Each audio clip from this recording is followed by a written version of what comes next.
దావీదు ఉత్తరం రాసి ఆ ఉత్తరాన్ని ఊరియాకు అందించి ఇది తీసుకుని వెళ్ళి యోవాబుకు ఇవ్వాలి అని ఆదేశిస్తాడు.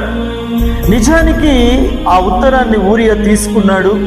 ఆ ఉత్తరంలో ఏం రాస్తుందో కూడా అది విప్పకుండా చదవకుండా దాన్ని అట్లే మోసుకొని వెళ్ళి యోవాబుకు తన ఉత్తరాన్ని అందించినట్లుగా మనం వాక్యంలో చూస్తాం.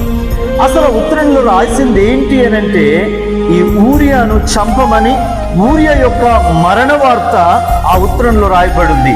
ఈ ఊరియా ఆ ఉత్తరాన్ని మోసుకుని వెళ్ళినాడే తప్ప దాన్ని తిరిగి చింపి లేకపోతే ఓపెన్ చేసి దాన్ని చదివి ఉంటే నిజంగా తాను మరణించబోతున్నానని, నన్ను మరణించే ఆ ప్రయత్నం దావీదు గారు చేస్తున్నారు అనే సంగతి అతనికి తెలిసిపోయేదేమో. ఉత్తరాన్ని మోసుకుని పోయినాడే కానీ ఉత్తరాన్ని ఓపెన్ చేసి ఆ ఊరియా చదవలేకపోయినాడు. ప్రియా దేవుని బిడ్డలారా, నేటి దినం కూడా చాలా మంది పరిశుద్ధ గ్రంథాన్ని మోసుకొని పోయేటువంటి వారిగా కనిపిస్తున్నారు.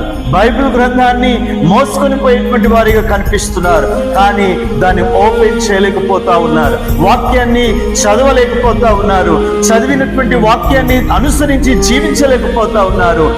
తద్వారా కొంతమంది తెలియకుండానే మరణం గుండా, తెలియకుండానే అనారోగ్యాల గుండా, తెలియకుండానే సమస్యల గుండా ప్రయాణం చేసి విసిగిపోతూ ఉన్నారు. ఈరోజు నేను జ్ఞాపకం చేసే విషయం ఏంటి అనంటే, నీవు బైబిల్ను, వాక్యాన్ని, ఆ పరిశుద్ధ గ్రంథాన్ని మోసుకుని వెళ్ళే విశ్వాసివా, లేకపోతే దాన్ని చదివి ఆ చదివిన దాని ప్రకారం అనుసరించే విశ్వాసివా?